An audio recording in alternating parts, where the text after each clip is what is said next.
ನಮಸ್ಕಾರ ವೀಕ್ಷಕರೇ. ಈ ವಿಡಿಯೋದಲ್ಲಿ ಕೆಲವು ಮಹತ್ವದ ವಿಷಯಗಳು, ಸಾಮಾಜಿಕ ಜನರ ಕೆಲವು ಆಲೋಚನೆಗಳು, ಆಧ್ಯಾತ್ಮಿಕ ಆಲೋಚನೆಗಳು ಈ ವಿಡಿಯೋದಲ್ಲಿ ಹೇಳಿದ್ದೇನೆ. ಈ ವಾಸ್ತವಿಕ ಬದುಕಿನ ಜನರ ಭಾವನೆಗಳು ಯಾವ ರೀತಿ ಇದೆ, ಯಾವ ರೀತಿ ಬದಲಾಗಿದೆ, ಈ ವಿಷಯ ಕುರಿತು ಕೆಲವು ಮಹತ್ವದ ವಿಷಯಗಳು ಈ ವಿಡಿಯೋದಲ್ಲಿ ವ್ಯಕ್ತಪಡಿಸಿದ್ದೇನೆ.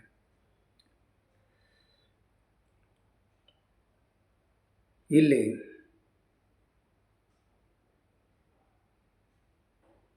ಒಂದು ಅರ್ಥಗರ್ಭಿತ ಒಂದು ವಿಷಯ, ಅದೇನೆಂದರೆ ಇಲ್ಲಿ ಬಂಗಾರ ಕೆಲಸ ಮಾಡುವನು ಬಂಗಾರಕ್ಕೆ ಆಕಾರ ಕೊಡುವುದಕ್ಕೆ ಕಬ್ಬಿಣದ ಹತೋಡಿಯಿಂದ ಮತ್ತು ಕಬ್ಬಿಣಕ್ಕೆ ಆಕಾರ ಕೊಡುವುದಕ್ಕೆ ಕಬ್ಬಿಣದ ಹತೋಡಿಯಿಂದ ಬಡಿದು ಆಕಾರ ಕೊಡ್ತಿರುತ್ತಾನೆ. ಇಲ್ಲಿ ಬಂಗಾರಕ್ಕೆ ಆಕಾರ ಕೊಡುವಾಗ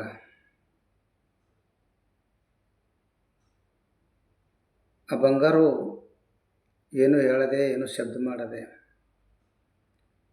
ಸುಮ್ಮನೆ ಇರುತ್ತಿತ್ತು. ಯಾವ ಶಬ್ದವೂ ಇಲ್ಲ, ಏನೂ ಹೇಳದೆ ಸುಮ್ಮನೆ ಕುಂತ್ಕೊಂಡು ಇರ್ತಾಯಿತ್ತು. ಮತ್ತು ಕಬ್ಬಿಣಕ್ಕೆ ಆಕಾರ ಕೊಡುತ್ತಿರುವಾಗ ಅಲ್ಲಿ ಕಬ್ಬಿಣವು ಜೋರಾಗಿ ಚೀರಲು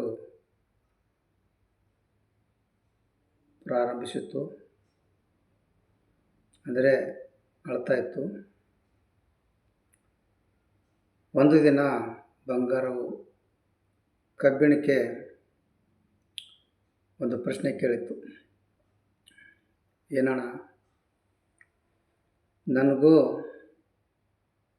ಇದೇ ಕಬ್ಬಿಣದ ಹತೋಡಿಯಿಂದ ಬಡಿಯುತ್ತಾರೆ, ಮತ್ತು ನಿನಗೂ ಇದೇ ಕಬ್ಬಿಣದ ಹತೋಡಿಯಿಂದ ಬಡಿಯುತ್ತಾರೆ, ಮತ್ತು ನನಗೆ ಬಡುತ್ತಿರುವಾಗ ನಾನು ಏನೋ ಒಂದು ಶಬ್ದ ಮಾಡಲಾರ್ದೆ ಸುಮ್ಮನೆ ಕುಳಿತುಕೊಂಡಿರ್ತೇನೆ.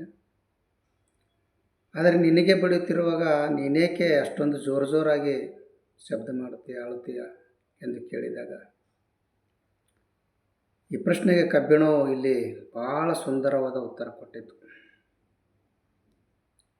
ಅದು ಏನೆಂದರೆ, ಅಣ್ಣ, ನಿನಗೆ ಹೊರಗಿನವರು ಬಡಿಯುತ್ತಾರೆ, ನನಗೆ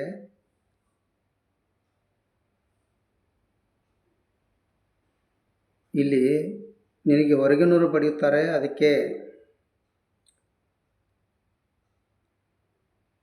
ನಿನಗೆ ನೋವಾಗಲ್ಲ. ಆದರೆ ನನಗೆ ನನ್ನವರು ಒಳಗಿನವರು ಬಡಿಯುತ್ತಾರೆ, ಅದಕ್ಕೆ ತುಂಬ ನೋವಾಗುತ್ತದೆ.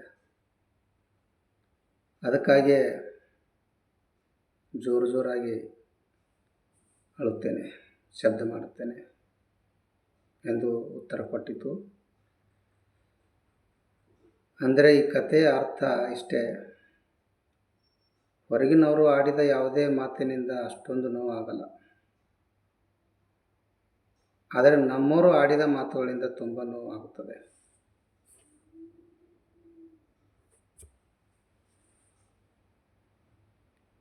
ಈ ಮನುಷ್ಯನು ಅತಿ ಬುದ್ಧಿವಂತ. ಹೇಗೆಂದರೆ, ಇವನು ದೇವರ ಗುಡಿಗೆ ಹೋಗಿ ದಾನದ ಪೆಟ್ಟಿಗೆಯಲ್ಲಿ ಬರೀ 10 ರೂಪಾಯಿ ಹಾಕಿ ಆ ದೇವರಿಗೆ ಒಂದು ಕೋಟಿ ಬೆಲೆ ಬಾಳುವ ಬಂಗಲೆ ಕೊಡು ಎಂದು ಕೇಳುತ್ತಾನೆ, 1 ಕೋಟಿ ಬೆಲೆ ಬಾಳುವ ಒಂದು ಗಾಡಿ ಕೊಡು ಅಂತ ಕೇಳುತ್ತಾನೆ. ಇದರಿಂದ ನಿಮಗೇನು ಅನಿಸುತ್ತದೆ? ಆ ದೇವರು ಅಷ್ಟೊಂದು ಹುಚ್ಚನೆ? ಬರೀ 10 ರೂಪಾಯಿ ಕೊಟ್ಟು 1 ಕೋಟಿ ಮನೆ ಹೇಗೆ ಕೊಡಲು ಸಾಧ್ಯ? 10 ರೂಪಾಯಿದಲ್ಲಿ 1 ಕೋಟಿ ರೂಪಾಯಿ ಯಾವ ಬ್ಯಾಂಕ್ ಮಾಡಿ ಕೊಡುವುದು? ದೇವರ ಲೆಕ್ಕದಲ್ಲಿ ಅಷ್ಟೊಂದು ಕಚ್ಚ ಎಂದು ತಿಳಿದುಕೊಳ್ಳಬೇಡಿ. ಈ ಸಮಾಜ ಜನರೊಂದಿಗೆ ಚಾಲಾಕ್ ಮಾಡಿ, ಈ ಸಮಾಜ ಜನರೊಂದಿಗೆ ನೀವು ಮಾಡಿಕೊಳ್ಳಿ, ಆದರೆ ಆ ದೇವರ ಜೊತೆಯಲ್ಲಿ ಅಲ್ಲ.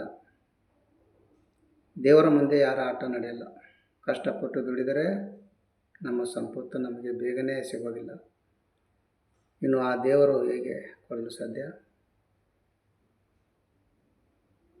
ಇನ್ನೊಂದು ಅರ್ಥಗರ್ಭಿತದೊಂದು ವಿಚಾರ. ಇಲ್ಲಿ ನೋಡುವುದಕ್ಕೆ ಕೋಗಿಲೆ ಮತ್ತು ಕಾಗೆ 2 ಕಪ್ಪೆ ಕಾಣಿಸ್ತವೆ. ಆದರೆ ಯಾವಾಗ ಬಾಯಿ ಬಿಚ್ಚುತ್ತಾವೋ ಆವಾಗಲೇ ಗೊತ್ತಾಗುವುದು ಕೋಗಿಲೆ ಯಾವುದು ಮತ್ತು ಕಾಗೆ ಯಾವುದು ಅಂತ.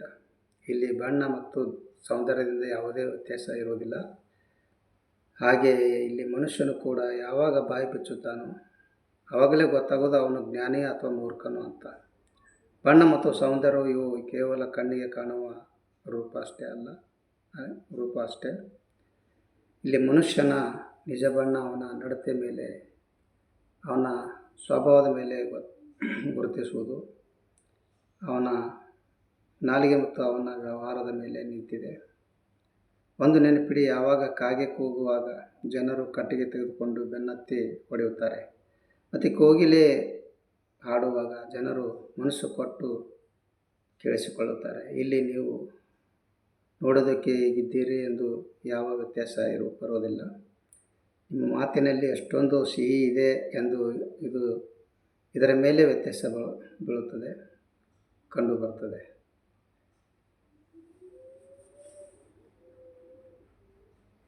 ಈ ಕಲಿಯುಗದ ಸತ್ಯ ಏನಪ್ಪ ಅಂದ್ರೆ, ರಸ್ತೆಯಲ್ಲಿಟ್ಟು ಮಾರಾಟ ಮಾಡಬೇಕಾದ ಚಪ್ಪಲಿ, ಬೂಟುಗಳು ಇವು ಒಂದು ಸುಂದರವಾದ ಗಾಜಿನ ಮನೆಯಲ್ಲಿ ಮಾರಾಟ ಆಗುತ್ತಿವೆ. ಅಂಗಡಿಯಿಟ್ಟು ಮಾರಾಟ ಮಾಡಬೇಕಾದ ಅಗರಬತ್ತಿಗಳು ರೋಡಿನ ಮೇಲೆ ಇಟ್ಟು ಮಾರಾಟ ಆಗುತ್ತಿವೆ.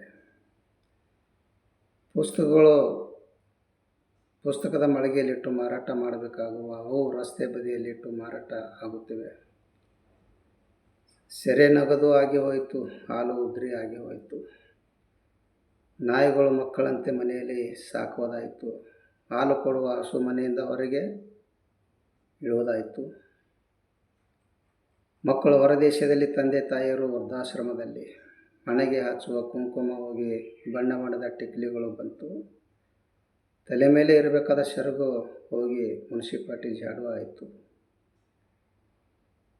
ನೇರು ಶರ್ಟು ಪೈಜಾಮು ಧೋತಿ ಹೋಗಿ ಹರಕು ಮುರುಕು ಬಟ್ಟೆ ಹಾಕುವುದಾಯಿತು. ಅಂಗ ಮುಚ್ಚುವ ಬಟ್ಟೆ ಹೋಗಿ ಮೈ ಕಾಣಿಸುವ ಬಟ್ಟೆಗಳು ಬಂದಾಯಿತು. ಗಂಡು ಹೆಣ್ಣು ಯಾವುದೆಂದು ಕಂಡು ಹಿಡಿಯುವ ಕಾಲ ಬಂತು. ಏಕರಂಗಿನ ಬಟ್ಟೆ ಹೋಗಿ ರಂಗಿನ ಬಟ್ಟೆ ಬಂದಾಯಿತು. ಲೋ ಅನ್ನುವ ಕಾಲ ಹೋಗಿ ಹಲೋ ಅನ್ನುವ ಕಾಲ ಬಂತು. ಅಪ್ಪ ಅಮ್ಮ ಅನ್ನುವ ಕಾಲ ಹೋಗಿ ಮಮ್ಮಿ ಡ್ಯಾಡಿ ಅನ್ನುವ ಕಾಲ ಬಂತು.